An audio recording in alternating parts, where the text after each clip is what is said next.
아주 오랜만에 연락을 방송을 좀 하는데요. 네, 그동안 뭐 여러 가지 굉장히 많은 일들이 있었죠. 뭐 예를 들어서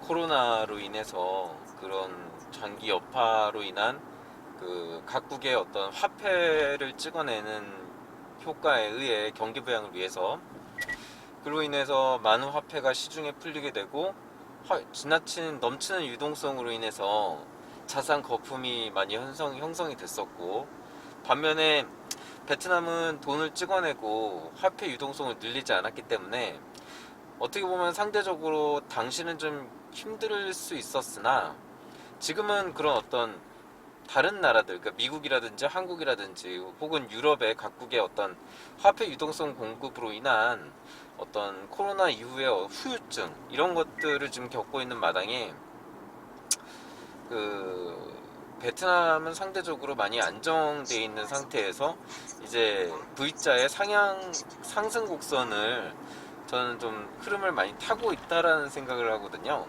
그러니까 한국 같은 경우에는 사실은 지금 많이 힘든 상황입니다. 뭐 부동산 상대적으로 이때 뭐 부동산이라든지 뭐 주식이라든지 어떻게 보면은 그동안 코로나에 있었던 그 시즌 속에서 한국의 자산의 거품이 많이 형성이 됐었고, 또 그런 폭등을 지켜보시면서 좀 많이 아쉬워하셨던 분들이 많았을 거라고 생각은 돼요. 하지만 그럴 필요 없다라는 거 분명히 말씀드리고요.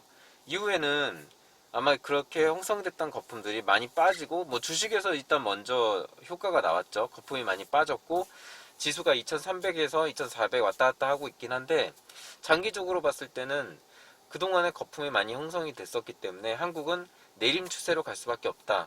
뭐 여러 가지 경제 지표들이 그렇게 보이고 있죠. 예를 들어 뭐 환율이라든지 뭐 부동산의 거품 가격 폭등이라든지 뭐 이런 것들, 그리고 환율 뭐 그 이자 고금리, 그러니까 현재까지 계속 저금리를 유지했던 저금리 기조가 깨지고 이제 7월 말, 그러니까 7월 26일인가 27일인가요?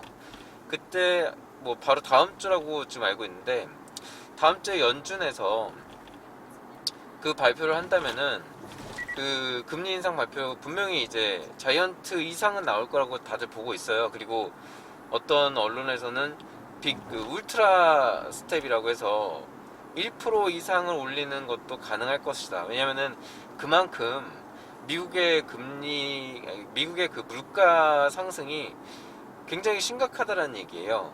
그래서 그럼 물가를 좀 잠재우기 위해서라도 지금 조금씩 이제 자이언트 스텝보다도 비울트라 스텝이라는 1% 이상대의 그런 높은 금리로 상승폭을 좀 보폭을 넓혀가겠다는 미국의 의지가 저는 반영될 거라고 보거든요. 그래서 뭐 자이언트가 됐든 이번에 울트라 스텝이 됐든 뭐 어쨌든 그 금리 인상의 기조는 앞으로도 쭉 이어질 것이고, 그리고 특히나 이제 뭐 물가 인상을 잡기 위해서는 사실은 코로나 때문에 과도한 유동성을 풀어서 물가 상승을 좀 압박하는, 그러니까 금리가 약간 그런 물가 상승을 쥐고 컨트롤할 수 있는 그런 영역에, 그러니까 상위 개념의 영역에 있었다면은 지금은 사실 그게 좀 많이 역전이 됐다라고 볼 수 있을 것 같아요. 왜냐면은 이미 금리 인상이 코로나의 과도한 유동성을 풀었고, 그리고 금리 인상 시기를 코로나라든지 우크라이나 러시아 전쟁에 의해서 그 타이밍을 한 템포 놓쳤어요. 네. 경기 부양 때문에 그러니까 미국의 연준이 그거를 많이 망설였었고, 그 타이밍을 놓친 거에 대해서 지금 뒤늦은 후회를 하고 있는 상황이거든요. 그래서 그 금리 인상을 이번에 그러니까 후회를 만회하기 위해서라도 물가를 잡기 위해서 금리 인상을 앞으로 쭉 할 거예요. 그래서 제가 볼 때는 뭐 계속 매달 계속 뭐 0.75라든지 0.75 이상은 계속 올릴 것 같고, 만약에 이렇게 될 경우에는 한국도 기준 금리를 올리지 않을 수가 없거든요. 그래서 분명히 형성됐던 자산 거품이 아주 팍 꺼져버리고, 혹은 코로나 이전보다도 못한 수준으로 갈 수도 있어요. 왜냐면은 그만큼 빚을 내고 그리고 대출을 받아서 자산을 형성한 계층들이 그때 당시에 너무 많았기 때문에 저금리니까 너나 할 거 없이 대출을 받고 부동산을 사고 했었죠. 그래서 앞으로는 지금 보면은 뭐 한국의 부동산이 거래량이 완전히 확 감소를 했잖아요. 예, 그런 것만 보더라도 앞으로 한국의 모든 자산 가격, 그러니까 모든 경제 지표들이나 혹은 뭐 자산 가격이나 이런 것들이 모두 하향 곡선을 탈 것이라는 거를 뭐 일반 사람들이라도 다 이제 알고 아는 지식이 됐어요. 일반 보편적인 지식이 됐어요. 앞으로 한국은 경기 침체가 전 세계적인 경기 침체가 일어날 것이고 한국은 버블 형성이 많이 됐었기 때문에 그만큼 자산 가치가 하락폭이 더 클 것이라는 것을 지금 많이들 예측을 하고 있습니다. 저 역시도 그렇고요. 저는 특히나 약간 어떤 매파적인 입장을 좀 매파적인 입장으로 보고 있는데 한국 경제를 자산 거품이 너무 많이 형성이 됐어요. 특히나 이제 부동산에서 이제 지나치게 그러니까 미래 수요까지 좀 땡겨 쓰는 경향이 있었거든요. 그러니까 집을 굳이 살 필요가 없었던 그리고 뭐 좀 더 자산을 저축하고 모으고 그리고 30대 40대에서 그러니까 40대에서 50대 정도에 뭐 내 집 마련을 한다든지 충분히 그렇게 자기 자산을 더 크게 만들어서 어떤 대출을 조금만 가급적이면 조금만 받고 집을 살 수 있었던 사람들이 많았는데 그런 수요들이 그러니까 미래 수요들이었는데 그런 수요들이 2030들이 그거를 땡겨 쓴 거예요. 그 미래 수요를 대출을 통해서 그 대출이 어마어마하기 때문에 이 대출 금리가 금리 인상은 굉장한 여파를 미칠 거예요. 분명해요. 사실 저는 공급도 한국에 충분히 공급이 이루어지고 있는데 미래의 수요를 땡겼었기 때문에 어떻게 보면은 공급이 모자란 것처럼 보였던 것도 있었거든요. 공급은 충분한데 미래의 수요까지 땡겼었기 때문에 공급이 모자란 것처럼 보였던 착시 현상이라는 거예요. 그래서 그렇게 앞으로는 그 미래 수요를 이미 썼어요. 이미 써버렸어요. 이미 탕진했어요. 이미 소진했습니다. 그래서 앞으로 수요는 더 없을 것이고 뭐 예를 들어서 부동산이 그래도 오를 것이라고 이제 주장하는 사람들이 인구 감소에 이제 대항해서 1인 가구가 증가하면 1인 가구도 자기 집을 다 가져야 될 것 같지 아니냐. 그래서 1인 가구면은 오히려 1인 가구가 이제 가족 형성이 뭐 둘이 만나가지고 하나의 집을 형성하고 그런 게 아니라 1인 가구가 각각의 집을 마련하기 때문에 뭐랄까 수요가 오히려 늘어날 것이다라고 보는 사람들이 좀 있더라고요. 근데 그건 말도 안 되는 소리예요. 왜냐면은 1인 가구면요 굳이 집을 안 사요. 예. 왜냐면은 사실 내 가족이나 내 울타리 내 가족들을 위해서 집을 사는 경우가 많거든요. 월세살이를 할 수는 없으니까 결혼하고 나서. 근데 이제 결혼을 안 하고 1인 가구가 늘어난다고 한다면은 오히려 더 굳이 집을 살 필요가 없어지는 거예요.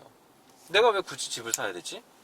이 집으로 예를 들어서 내 불로소득 혹은 내 미래 투자 뭐 퇴직 후에 어떤 투자에 대한 수단? 예를 들어서 뭐 우리가 관심 있는 베트남이라든지 뭐 이런 쪽에 투자를 해서 앞으로의 어떤 수요가 그러니까 폭발하고 장래성이 있는 날에 투자를 해서 거기서 이제 얻는 불로소득이 있을 거 아닙니까?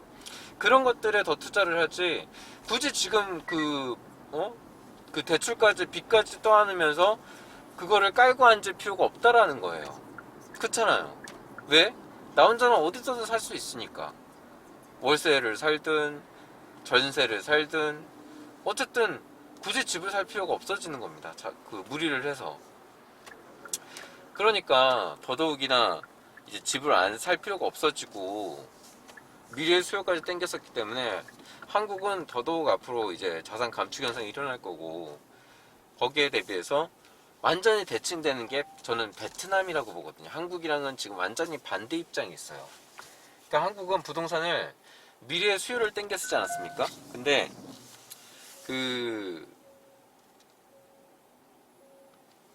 베트남은 미래 수요도 앞으로 넘칠 뿐더러 미래 수요는 앞으로 되게 많은 기대를 할 수 있을 정도로 미래 수요가 넘칠 텐데 한국은 이미 끝났어요. 한국은 이미 미래 수요를 너무 많이 땡겼었고 아마 그 수요가 정상으로 돌아오려면은 최소한 글쎄요 한 5년에서 10년 정도는 있어야 그 실수요들이 추가로 생기지 않을까 싶어요.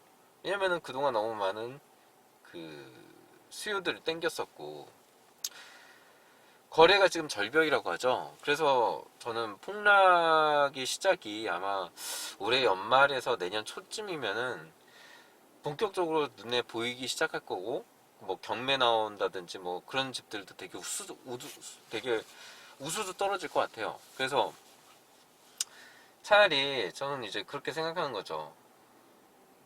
이제 코로나 시국 이후에는 완전히 시장이 달라질 것이다. 코로나 시국에 너무 많은 변화가 일어났었으니까 그거를 다시 180도 뒤집을, 정상화로 뒤집을 시장의 판도의 흐름을 여러분들이 잘 보셔야 돼요. 그러니까 단순하게 얘기해서 코로나 때 과도한 어떤 유동성 형성이나 저금리 기조나 이런 것들을 유지하지 않고 버텼던 나라들은 앞으로는 V자 반등을 할 거예요. 여러 가지 뭐 각국의 사정이 있겠지만 앞으로 뭐 베트남 같은 경우에는 앞으로 V자 반등을 하고 뭐 집값도 그렇고 뭐 물가 상승은 전 세계적인 거지만 베트남 상당히 억누르고 있죠. 왜냐하면 과도한 유동성을 또 풀지 않았고 거기엔 여러 가지 이유가 있었어요. 그리고 중국은 여전히 지금 어려운 상황이고 대외적인 여건으로 봤을 때 그리고 뭐 한국의 어떤 고금리 그 어떤 고인건비 저효율 이런 것들이 많이 문제되고 있지 않습니까? 게다가 원자재 가격이 이제 전 세계적으로 지금 상승하고 있는데 원자재 가격이 상승한다면은 어떻게든 기업가 입장에서 생각해 보자고요. 가장 확실한 비용의 감축 뭐가 있을까요? 그거는 인건비를 줄이는 게 가장 단순하고 가장 확실한 방법이에요. 뭐 예를 들어서 지금 같은 경우에는 사실 스태그플레이션이라고 해서 경기 침체, 뭐 고물가라는 것들이 이제 합성어로 지금 나와서 이른바 스태그플레이션이라고 있는데 이 스태그플레이션은 분명히 줄어든 수요, 축소된 수요를 또 충족을 시키려면은 기업 활동이 그만큼 위축될 수밖에 없거든요. 근데 이 위축된 거에서 그나마 그래도 어찌됐든 세계는 돌아가야 되고 기업 활동은 해야 되고 뭔가 필요한 것들을 만들어내는 사람이 있어야 된다는 거죠. 그게 제가 볼 때는 인건비를 확실하게 줄여서 기업을 운영하는 것들이 기업한테 있어서는 되게 중요한 요소로 작용할 거고 그에 상응하는 나라들이 제가 볼 때 여러 가지 봤을 때 베트남이 가장 적절하다. 그리고 베트남으로 코로나 이후에 본격적으로 정말 많은 공장들이 이전을 할 것이고 앞으로도 뭐 그런 급격한 나라 발전이 뭐 이제는 베트남으로 바람이 다시 불어왔다고 저는 생각해요. 코로나 이전에 사실은 많이 바람이 불어들었었고 그때 이제 베트남이 막 한창 이제 계속 막 뜨고 있을 때 코로나가 터졌던 부분이었는데 그게 뭐 사그라졌다가 다시 이제 살아나서 뭐 그게 이어지는 그런 어떤 바람이 다시 돌아오는 시기가 아닌가라고 저는 보고 있어요. 그래서 뭐 주식이든 뭐 저기든 어떤 성장 가능성과 성장 잠재력이 베트남은 크기 때문에 한국이나 뭐 이런 우리 국내 투자적인 어떤 그런 부분도 있지만 분명히 제가 보기에는 앞으로는 많은 변화가 있을 거고 특히나 한국은 앞으로 어떤 미래가 좀 어둡다고 볼 수도 있어요. 뭐 예를 들어서 수출, 무역, 경상수지 적자가 계속 나오고 있죠. 그리고 환율에 대한 방어도 그렇고 뭐 여러 가지 정책적인 부분이나 물론 기업가 활동을 많이 권장하고 현 정부가 법인세를 인하를 많이 해준다고는 하지만 물론 법인세 인하 좋고 그 전 정부에 있었던 어떤 법인세를 많이 이제 걷어들이는 것들이 별로 좋아 보이진 않았어요. 근데 지금 같은 그건 이제 정상적인 환경 하에 가정했을 때고 지금 같은 경우에는 스태그플레이션이 이제 점점 심화되고 있고 기업의 어떤 앞날을 기업가들도 되게 예측하기가 되게 힘들 텐데 법인세 인하한 걸로 과연 재투자를 할까라는 것도 의문이에요. 법인세 인하해줬다고 해서 뭐 사람을 더 채용하진 않을 것 같다는 생각이 들어요. 앞으로 어떻게 될지 모르기 때문에 앞으로 어떤 수요가 얼마나 줄어들고 얼마나 변동이 있을지에 대해서도 모르고 그리고 사실 지금 뭐 우리나라 제1 기업이라는 삼성도 사실 지금 지지부진하고 앞으로 어떻게 될지 모르고 또 경쟁자들이 치고 올라오는 상황이 아닙니까? 뭐 중국도 그렇고 대만의 TSMC도 그렇고 반도체 부분에서 절대 강자는 옛말이라고 저는 생각해요. 그래서 삼성도 굉장히 위기감을 느끼고 있을 거라고요. 그런 각종 어떤 글로벌적인 경기 침체라든지 그리고 경쟁자들의 출현, 많은 경쟁자들의 출현들이 제가 볼 때는 기업 활동을 좀 위축시키는 결과로 이어지지 않을까. 과연 이런 위기가 뭐 기회라고 하는 뭐 일반 위대한 뭐 경영 철학자들 역사적으로 그런 사람들이 과연 얼마나 있을 것인가라는 생각도 많이 해요. 왜냐면 지금 상황이 한 번도 겪어보지 못한 상황이라고들 하잖아요. 그래서 제가 보기에는 앞으로 그런 어떤 투자들 그런 것들이 베트남으로 다시 밀려들 것 같고 왜냐면은 적당한 투자처가 없어요. 여러분들이 기업가 입장에서 생각해 보세요. 과연 지금 한국에 투자를 해서 그만한 소득을 올릴 수 있을까? 법인세 인하해 준다고 해서 한국이 이번에 또 최저임금 올렸죠. 그리고 사람 구하기도 힘들죠. 요즘 뭐 젊은 세대들 힘든 일도 안 하려고 하고 뭐 좋아 멋있어 보이는 일, 편한 일, 손쉬운 일을 하려고 하는 그런 경향이 아주 강한 세대인데 글쎄요. 저는 한국에서 하실 그 기업을 할 메리트는 앞으로 계속 적어지고 있다고 생각해요.